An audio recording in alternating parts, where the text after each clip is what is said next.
Welcome everyone to the Blitz section of the Super United tournament happening here in Croatia, Zagreb. We have the world champion Domaraju Gukesh making his way to the chessboard. He gets off his jacket, pulls up his sleeves.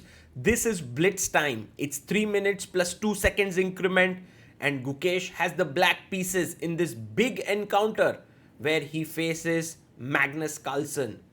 Magnus and Gukesh have this very interesting rivalry that's building up in Norway Chess, now in Super United Rapid. And Magnus will be looking to get his revenge because he lost in both these events. And we'll see if that happens. As of now, Gukesh doesn't seem to be having a great tournament here in Blitz. In Rapid, he played incredibly well to finish on top with 14 out of 18 points, but 3 straight losses in Blitz. This is the 4th round. Meanwhile, Magnus is back and he is on 2.5 out of 3 and is feeling the flow that he is always looking for. For Gukesh to get into a good mindset before this game is extremely important. He's trying to calm himself down, trying to sort of get into that right mindset where he can forget the 3 losses that he has had and play his best game against Magnus. Magnus, one of the best blitz players in the world. You can know how strong he is from his ELO 2883. That's his blitz rating. And he very well could cross 2900 in this tournament. As Gukesh waits for Magnus, the games are about to begin and Magnus is arriving there. A handshake, and Magnus will also, I believe, take off his jacket because when you're playing blitz, you want to play quickly. You don't want your jacket to be coming in between. He asks Gukesh to start the clock. And now this is Magnus's ritual. First, sleeves up. Second, adjust all the pieces carefully. Take your time. Do not rush. Yes, it's 5 minutes plus 2 seconds increment, but that's a lot of time. And this, dear friends, is the ambit recap of the day. Magnus opens with 1 e4. Gukesh plays e5. Magnus took 17 seconds for his first move. We have the Ruy Lopez on the board and Gukesh goes for the very solid Berlin. The anti-Berlin is played with d3 and the bishop comes out to c5. Which line will Magnus choose? There are many. You can take on c6. You can play c3. Many different ways in which you can continue in this position. He brings his knight out to c3. This is much less popular because you can go knight d4 here, which is a very interesting line. And I believe this is one of the main reasons why this is less played. Castles by Gukesh. Take. And of course you can't take the pawn. Queen d4 is a double attack. So bishop e3. Gukesh goes back to d6. Bishop comes to g5. Pinning here. And h6 is played. Gukesh has the bishop pair. Magnus asks the question to this bishop. You don't want to be taking on f6. Bishop h4 makes a lot of sense. And now, can Gukesh go g5? I think that's not a particularly great idea, like g5 here, because after bishop g3, he can attack with maybe h4. So, Gukesh can go something like a5, maybe queen e7 makes sense, rook e8. These are all standard moves. He goes bg4. And Magnus asks a question to the bishop. If you go back, g4 could be very dangerous. So he takes, queen takes, and brings his bishop back to e7. Not so sure with this entire maneuver of bringing the bishop and taking it on f3. It felt like Gukesh gave up the biggest edge in the position. And look at this decision by Magnus. He's gone, he's taken the knight. So he's saying my knight is now superior to your bishop. And he goes g3, h4. Limiting this bishop. Wow, this is incredible play by Magnus. Is this the right decision? I'm not so sure. But it does show how Magnus is so intuitive and has this positional feel. Bishop goes back to e7. Gukesh is like, I need to make my bishop better and this is the best diagonal on the board. So he goes back and maybe at some point he's looking for this f5 breakthrough. Although truth be told, it could lead to a positionally bad stuff. Like look at this, take, and the knight gets this beautiful e4 square. So you must do it with a lot of care. Gukesh goes bishop c5. Yes, first improve the position of your bishop, hitting the f2 pawn, and then maybe try to find some counterplay with your queen side pawns rolling down. King g2, a very useful move. And maybe Magnus could try for a king side attack. By the way, knight goes back. You can't take this pawn. Rook b1 will take this on b7, so that's not particularly great. Although it's playable. Let's see Gukesh what he does. Also, you don't need to worry about white taking this bishop. I mean, let him take it. You are more than happy as black. But Gukesh preserves the bishop. g4 by Magnus. Very interesting. The harmony. You want to attack here on the king side. You also want to swivel your knight over to f5. And the time right now, Magnus has 3 minutes 44. Gukesh has maintained good clock timing. He has 4 minutes, 3 minutes 47 seconds now. He goes g6. And he's playing against this maneuver. But this does give you a hook. Knight g3. Magnus plays his knight here. The hook is with h5, which will force g5, and the knight would jump into f5 then. And Gukesh maybe has to figure out what are his plans. Queen e7, attacking the pawn on h4. Rook moves to h1. The rook goes to d8. And Gukesh finds a very nice plan, by the way. He's going rook d6, rook f6, and attacking this f2 pawn with the bishop. And that's the reason why Magnus has to pause a bit. He goes a4. Maybe he's trying for a5.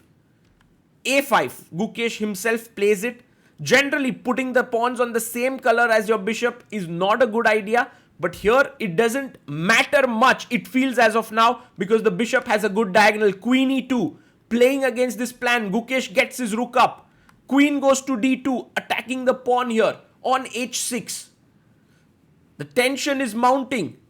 King g7 seems like a good plan, but then do you see the king and queen? How are they located? Knight f5 check. Forks should not be underestimated somewhere. Okay. Anyway, Gukesh has to focus now. King g7, h5 played by Magnus. Beautiful chess. He wants to take here. And then attack h6. And you can't be taking with your rook because suddenly the knight jumps. So many problems that Gukesh has to solve. But there is one solution to it. The solution is go queen g5. Trade the queens, and that would give you a fine position. And Gukesh is considering that his time is running a bit lower than Magnus, but both have enough time. 3 minutes in such a position is good time to play. And look at Magnus's focus there. He's just trying his level best to create something from this minimal advantage that he has. And Gukesh finds it. He plays queen g5. Magnus instantly takes it. Hg5 played. And now, what do you do next as white? Because rook f6 will be easily met with f3. So your position looks safe. But how do you create play? And this is where Magnus is an absolute genius. He goes knight f1. He wants to go to d2 and c4. His knight will attack the bishop and the pawn and the rook and the pawn. And another idea could be rook a3, rook b3 or rook b1, b4. At these plans, there is just show that white has so many possibilities. Meanwhile, black, what is black going to do? Because the bishop in static positions can cover only one color complex, which is the dark squares, while the knight can move on a dark square, a light square, and that's the advantage of knight in closed and slow positions.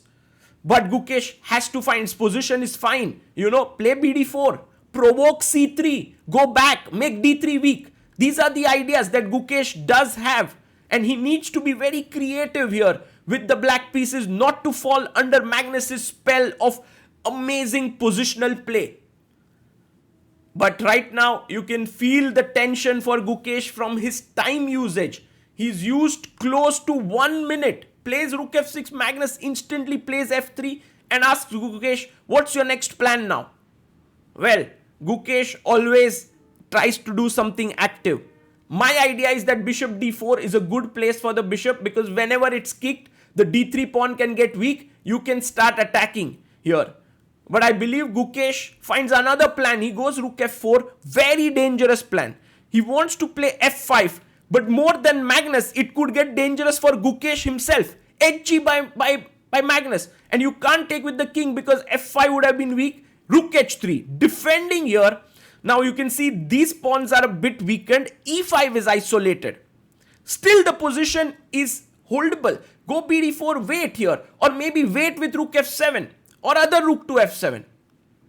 Play something there. But he goes rook h8, a mistake. A huge mistake, this trade. Why is it a huge mistake? Because without two rooks, you cannot create counterplay. And now the board is free for the knight to roam around along with the white rook. Magnus, just like that, magically has got himself into a winning position. It might seem magical just like that, but you saw it, yeah? How Magnus slowly viewed his position. It was insane. It was incredible. Now knight c4. Gukesh is worried. His e5 pawn is weak. This idea, he goes back rook f6. Knight jumps, attacking e5. He needs to protect it. Rook e6 and rook b1. Idea b4, take, rook b4, a5, b7 pawn, destroyed. Nothing to do. c5, stopping b4. Oof. But look at this bishop now. Terrible. Rook h1 check. King comes up. Magnus goes king f2. He's now bringing his king in. Bishop goes back to a7. And now here, he can continue with his plan. King e2, king d2. But he can also take this pawn. Now, taking this pawn is a bit risky. One must agree. Because then c4, a check could come in. And it could be something. Although not so sure. I mean, it's bold decision. You don't want to change the character of the position. The bishop is bad. Why to make it active? And but Magnus is one who doesn't really shirk away from complications. He takes, king takes, and he's like, Gukesh, I'm a pawn up now. Tell me, what do you have? b7 pawn is hanging. You really don't want to play the move b6. It just shuts down your bishop. King c4 coming up, or king e2. Both seem fine. Magnus also has 2 minutes plus on the clock. Gukesh down to 30 seconds. King c4 calmly played there by Magnus. And now Gukesh, well, there's nothing much to do here. Yeah, rook a6. He attacks the knight. The knight takes the pawn on b7. And Magnus knows that he's going to win this. Takes b4 played. Blocking the check. c5 is not possible. Knight controls that square. The rook is ready to enter via d file, which will be complete disaster. Rook a6 played. And there you have it. Rook comes to d1. Check. Knight can come back. He doesn't want to even trade the knights. Goes back king b3. Maybe c4 will come up next. Bishop d4. Rook d3 with the idea of c3. Keeping complete control here. The bishop has to move. Bishop f2 played. And now the knight. Can we get it back into the game via a5? Oh, rook d7. Beautiful move. And bishop e1. Is that what Gukesh wants to play? He goes rook b6. Rook takes c7. Resigns there. Magnus Carlsen scores an emphatic win here. Truly showing the class of positional chess and deep understanding. Gukesh, I think, got himself into a very static position from where there was no way out against such a crafty player, skilled player like Magnus. And with this, Magnus really keeps piling on the wins while Gukesh gets his 4th loss in a row.